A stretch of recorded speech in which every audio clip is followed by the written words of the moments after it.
Good morning, everyone. Jim Laird joining you from Largo, Florida. Man, I mean, what can I say? Another beautiful morning here in Florida. And that's why I'm in Florida and not Kentucky, because Kentucky this time of year is when the gray rain starts to come in. Well, notification, turn it off.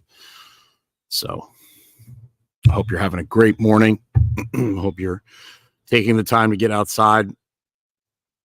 We're going to be having a guest join us here this morning, and then there she is. I'm going to bring her on. Good morning. Hi, Jim. Good morning. How are you, Lauren? Good to see you. I'm doing well. Thank you. How are you? I'm doing great. Obviously, I'm out on my pool deck. Sunny Florida. It looks like a dream there. It's fantastic here. So, Lauren, the reason we're having you on today, so you don't have much of an internet presence, do you? Not much. I tend to hide behind the scenes. Yeah, there's a lot of people in fitness, wellness, particularly in the coaching space that are kind of behind the scenes that are doing really, really good work. And Lauren is one of those people.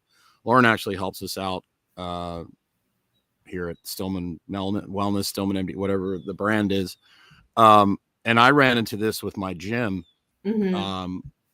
People come in. My name of my gym was Jim Laird, and when you call the brand of your business your name, Sure. Everybody wants to work with the name, right? Mm-hmm. So Lauren actually helps us out behind the scenes. Lauren, why don't you tell us a little bit about yourself and how long you've been in this business for? Hi, Lauren. Hello, everyone. Good morning. Thanks, Jim. So I have, I was a nurse, of course, before I became a nurse practitioner, for 9 years in the wonderful state of New York. And I knew through my nursing career, I always sort of wanted to know more. And I felt like there was a lot more that could be done in medicine that just was not. And long before COVID and the world flipped upside down, I was asking and sort of seeking out things a bit differently. So I knew that you were asking questions. I was asking the right questions. Asking questions. Mm-hmm. Yeah. So How dare you ask questions? I know, you got to be careful. You do. You might start thinking for yourself. Mm-hmm. Mm-hmm. That's a bad thing. Very dangerous. It is. It can be. It's a lot of fun. You can't stop once you start. So much fun. We have more fun. That's really what we're trying to show. Isn't the practice fun? It's so much fun. I know. I'm worried some business coach one day will somebody be like, Dr. Stillman, you can't have this much fun. You have to be serious. I'm like, no. I'm waiting for a patient also to tell me to be more serious. Not that I'm ever not serious. I think I have an appropriate bedside manner, but I'm waiting for them to be like, I didn't like how, I don't know, informal you were or whatever. And I'll just be like, look, if you want me to be extra serious, it costs more because it takes more energy. So much more energy. So much more. That's true. Yeah. So the title of today's discussion is the and we can go wherever we want with this. This is just a title that shows up good in the algorithm, just to be totally transparent. Top 5 hormone replacement myths, but it is a good title. There's so much noise out there about hormone replacement. Yeah. A lot of misinformation. What do you see? Dangerous. Very dangerous. Well, it's sad. There's so much fear that's been instilled around it all. And I think women are also shy, or they don't want to ask questions, and they figure out this is just something I have to deal with, and this is what we were told. We shouldn't touch it. Mm-hmm. And they throw the big C word around it, cancer, and it terrifies everybody. So they think that that's how it is, and you don't really talk about it with your providers. And if your provider isn't educated or hasn't looked at the whole picture, the data around it, they're probably not the person you want to be talking to.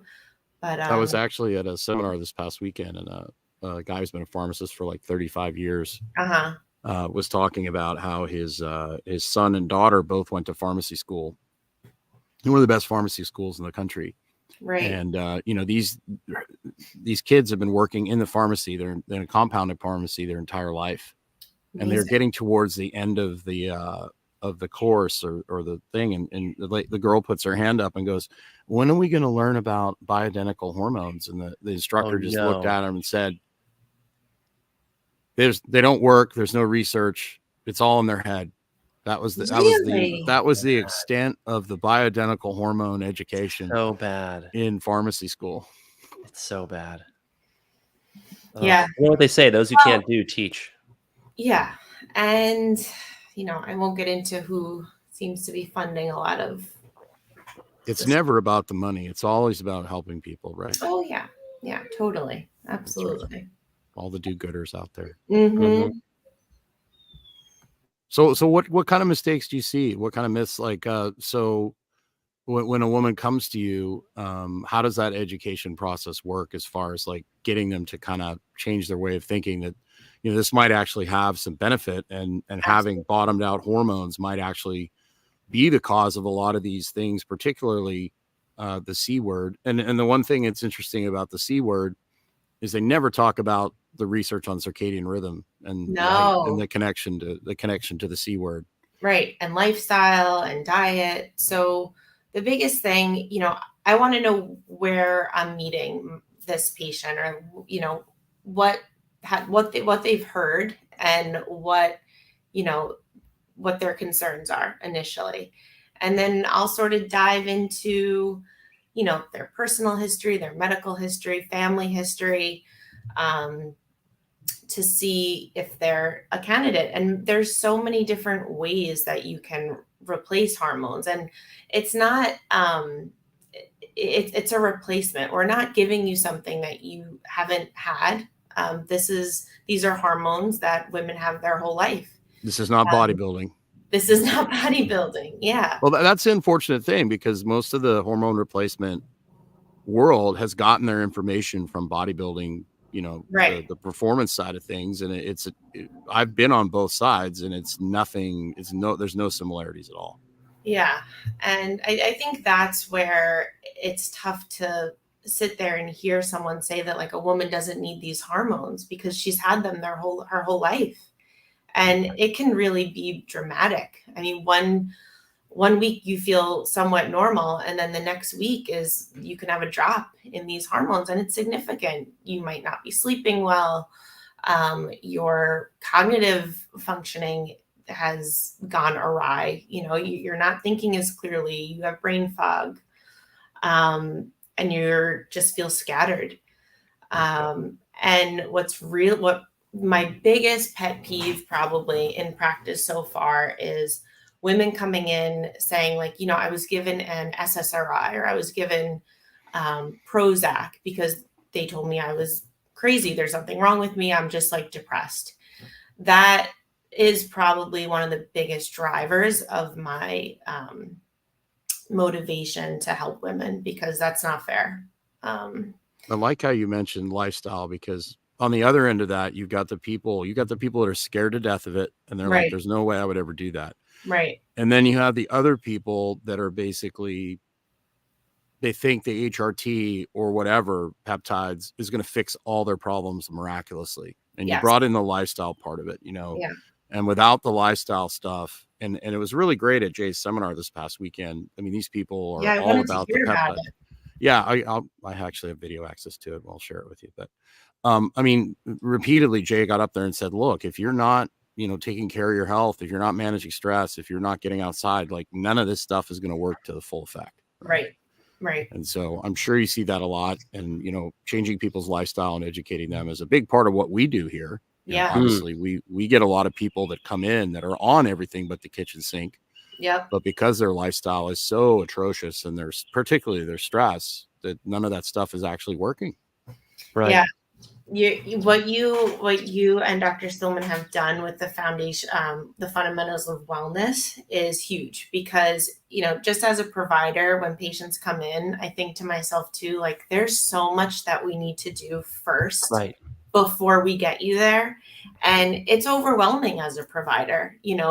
There's only so much time. So I get it, where some may be coming from, where they're like, it's just too much, and they don't even talk about it. But that is what's going to set a patient up for success. We can give you the hormones, but the other components really need to be in place. And if you're not sleeping, not eating right, not moving, you're not going to have the full benefit. So, what you've done to create that and help people in that way is huge.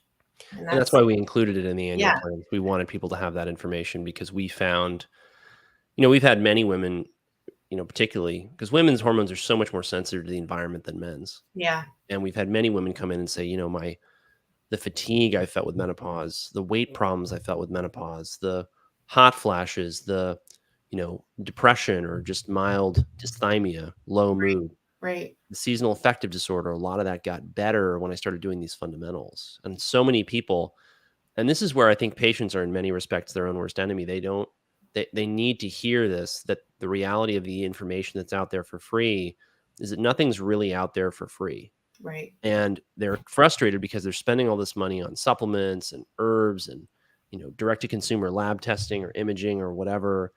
And then they're not getting results. And what's happened is they've learned too much. They've got information overload. They're doing a lot of good things, but they're not doing the right combination for them. They need simplicity. They need someone to really look at their problem and coach them, not even doctor them, into a better diet, lifestyle, routine, and also help them be more realistic. Because what happens with, the information out there is that people hear, well, this is good for this, and this is good for that, and this helped me with this, and this helped me with that. Right. But so many of people come to us, I can think of multiple cases in the last few weeks where they say, well, I want to be able to do this, this, and this.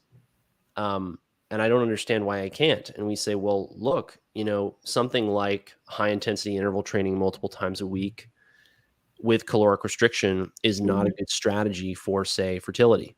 Right. And so, yes, we can help you to carve another 20, 30, 40 seconds off of your mile time.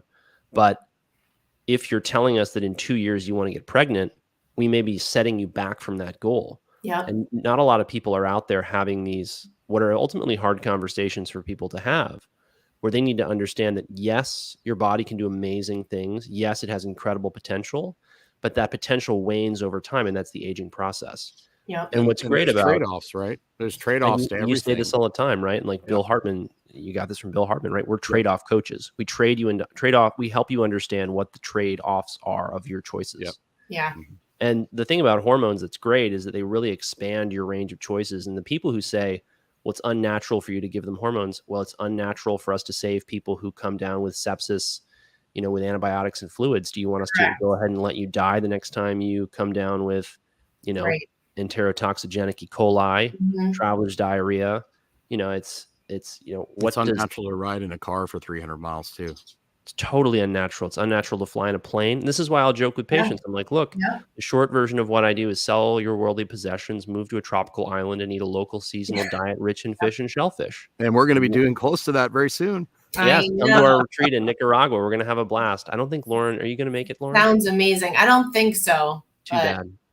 It's possible. There's always a little possibility. The airfares are pretty cheap right now out of Miami. Yeah. $500. Yeah. Oh, that's not bad at all. You can fly to, where are you? Where do you live? I'm in New York. Oh, you're in New York. Okay. Houston doesn't help you then. And the New York to Miami route is like $50. Oh, that's you fly American all the way, you probably would get your airfare for, I don't know, $600-700. All right, you're talking me into it. Good job, salesman. Good job. We have if you do want to go, we have a special friends and family we do pricing for you. Sure. I'm sure. Thank you for extending that. You're welcome. Yeah, but the thing about hormones that I always explain to people is, look, it's fundamentally unnatural for us to live these very, very, very long lives in incredible comfort. And you really need to have a conversation with yourself that we really help you facilitate by asking you the hard questions and the right questions of, what do you really want? Yep. You want to be able to get down on the floor and play with your kids. Hormones make that a lot easier. Do you want to be able to, engage in your favorite sports, hobbies? So many people go into their golden years, and those golden years are miserable. Yep. Because their hormone related deficiency symptoms are leaving them unable to, make love, walk down the street, get out of bed, get off the couch, get a good night's sleep, be happy, be themselves. Yeah. Right. And, the thing that I really think is important to think about is, even if there's a risk, what are all of those things? What is being you have to balance your it. full ultimate potential worth to you? Do you really want to be an unimpressive, unhappy, small, frail, old person at 100? I would meet 100-year-olds in the hospital and I'd ask them what their secret was. Mhm. Most of them were too demented to tell me. Right. Do you want to wind up that way? Right. Right. And man, the more we learn about the hormones, the more we find that they have all these neuroprotective, Oh my God. cardioprotective, these protective properties. Particularly the demonized estrogen is very, very Oh my protective. gosh. And our friend Joe Mercola put out an We're article gonna yesterday that we're really gonna do And a we have to talk whole about that. we're gonna do a whole show on that on a day. and this is we why have- I think we too, have it's more really time. important for people to understand that it's very hard to do what we're doing, which is to actually have a practice Mm-hmm. and also do a lot of content. Absolutely. We have a whole staff. Like I couldn't possibly keep up with this No. Absolutely. without Lauren, without our nurse Michelle. We just hired a virtual assistant. That's You know, we have multiple people on the content production editing side. And so we appreciate all of you who subscribe to our newsletter, who buy our coaching programs, who become patients in the practice, because we can't do this without you guys engaging in that. And I hope you appreciate that we aren't out here constantly trying to sell you stuff with affiliate marketing. Yes, we'll give you some affiliate marketing offers. yeah. They're going to be, good discounts. You're going to get Great products. something off. Great products that will Yeah. also teach you how to use. Because one thing that I would joke with some people who came to me from like the biohacking space is I would say, hey, so do you have a second garage for all of your extra biohacking gear? Well, Some yeah, of we them also would kind of laugh, like, yeah, actually, I kind of do have that like whole second bedroom devoted to all this stuff, but they're not well and they don't understand why. Right. And we're only giving you the things that really, really, really move the needle. Right. And you focus on easy things, sunshine, movement. Right. You don't need a ton of money. You don't need all the gadgets. Don't. That's the And we biggest just thing. had one of our people who take the initial calls. I need to come up with a better name for them.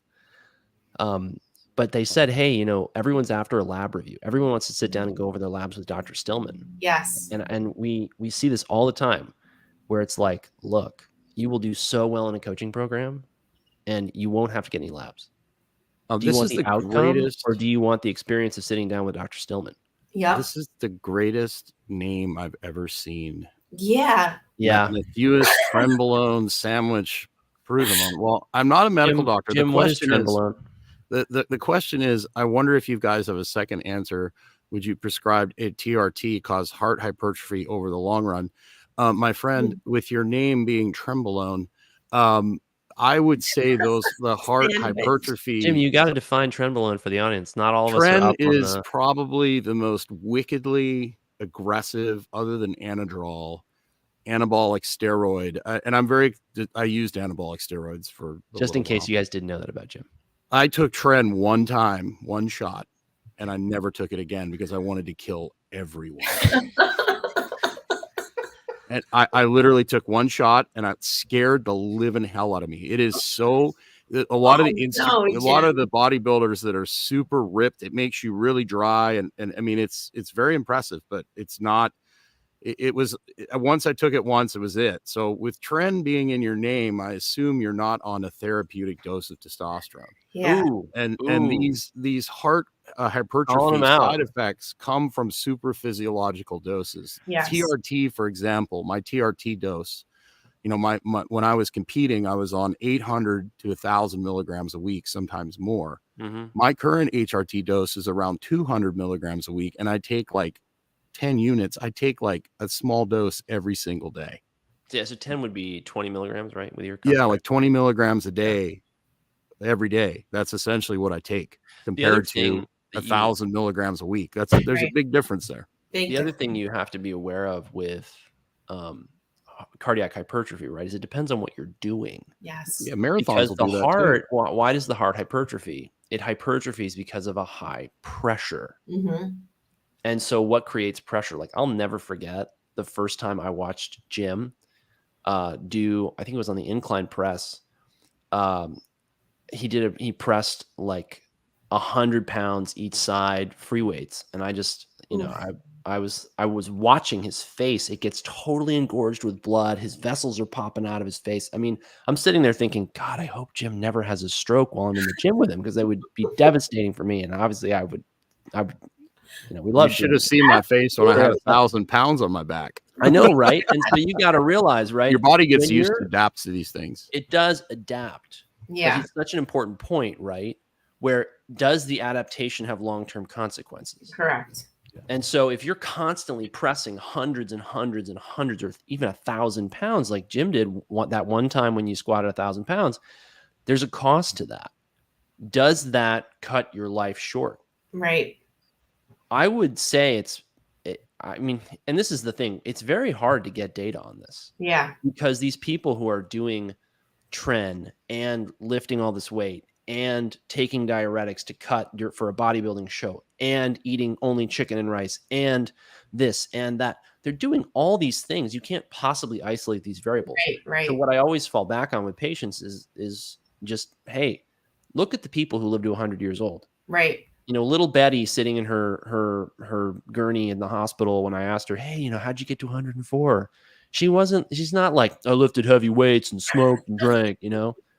She's like, oh, I always played bridge with my girlfriends on the weekends. It's always something really I have a garden and I have kitty cats like that. Yeah, I had an 80-something-year-old guy who was like, well, every day after work, my doctor told me to go home and have 2 cocktails. And I was like, oh, okay. All right then. And they're funny about it because they're lighthearted, happy people. It's one of the That's what it is. I was gonna you hit it. Right? It's so important. And that's you're lighthearted, your mindset. Mm-hmm. You know, big deal. Really big deal. It's a huge deal. And there's that study in the Great Cholesterol Myth where they talk about that city in Pennsylvania that was like a mining town. Everybody drank and smoked, but they had a great sense of community. Everybody was and they didn't have any less life expectancy than normal, even though they had a horrible lifestyle. So community and sense of worth and value is pretty valuable. Yeah. Yeah. Joni asks, what about HRT after the age of 60? Sorry, Lauren, I didn't mean to cut you off. No, not at all. Joni asks a very important question, because a lot of the women that I would see are after, have already post-menopausal, right? So, we like women to start it early because you do prevent that significant drop in estrogen. With that significant drop, you can have bone loss, of course, the cognitive decline that we spoke about. And the estrogen is really protective of the vasculature, especially in the heart. I would still, it's a conversation that I would have with a patient who's after the age of 60 and see what their goals are. How are they feeling? I do think it could be very beneficial. I had one patient that always sticks out to me. She was approaching 80. Okay. And she was still for years struggling, and she went years and years without any help, had gone on and off different methods of hormone replacement. And she just was like a very vivacious, 80 is not old to me, or 79. I think she was 79. And she was very active. She was still sexually active. And there was things that were really important to her. And we gave her back a little bit of hormone, and she felt amazing. She was bright, so it depends. Every body is different. Mr. Tremblone, I guess, took large doses of anabolics and enlarged his heart, and he was wondering about TRT. Now, obviously, we can't give medical advice, but what I will tell you, there's a lot of people that have experience with this, that have worked with former bodybuilders, former powerlifters. I would go to like jcampbell.com and I would message Jay and I would ask him who he recommends for you to talk to. And I would talk to somebody that knows what they're doing, because having I've had, when you are on super physiological doses and you come off completely, it is not a good place to be. And so you don't want to be in the bottom of the basement, but you want to obviously be cautious with what you've done to yourself. You need to be careful with the really heavy lifting. You need to do a lot of low level activity. But it's not a death sentence by any means. There's plenty of the high level athletes that have enlarged hearts. And Right. that's part of the side effect of having, that. So you'll be able to manage it. You just need, you just need to talk to somebody who actually has experience in this. And there's a lot of people that have done what you've done. So jcampbell.com would be a good place to start. Reach out to him, ask him what doctor he'd recommend you talk to, and then get the appropriate consultation with them. Yep. So, but my heart goes out to you, dude. I haven't done the extreme you've probably done, but I feel your pain. Yep. So I've got to run off and get on. So you go ahead and go. I'll just kind of take us out here. So if you decide you want to work with our practice, or Dr. Stillman's practice, whatever you want to call it, Lauren works with us behind the scenes on the annual plans. You'll be interacting with Lauren a lot. So the reason we're bringing Lauren on here is so people can get to know her, they'll get to know her and that be comfortable with her and as opposed to, and the thing is once people talk to her and get to know her, they're like, great. But, everybody comes into the practice is like, I want to work directly with Dr. Stillman. And we're like, well, of course, Dr. Stillman only has so much time in his schedule. Right. So right. Dr. Stillman, they're talking constantly. Right. We do have other amazing people in our practice that are, yes, we do. Wonderful and all sorts of good stuff. So just to let you know that, and, we will, especially at the pace we're going, it's just a matter of growing the business in a way that we provide still great customer service, and our growth in the last year has been absolutely nuts. So we're always trying to work to make sure we have the systems in place to handle new people, because we want to take care of people. We generally want people to have a good experience. So that's what it is. We want to be here for people and give people a place to be heard. Okay. Well, we will see you again tomorrow, I believe. Yes, you got it. I think we're going to have you on all this week, and then we're going to tackle the big dog one of these days. I know. So that'll be fun. So stay in touch. Make sure you click the link in the description to get Dr. Stillman's mineral webinar this weekend. It's on YouTube. And if you want to get in on our free webinar that we're doing tomorrow on Thursday, get on our email list. Go to stillmanwellness.com. Have a great day, young lady. Good to see you. Thanks, Jim. Bye, everybody.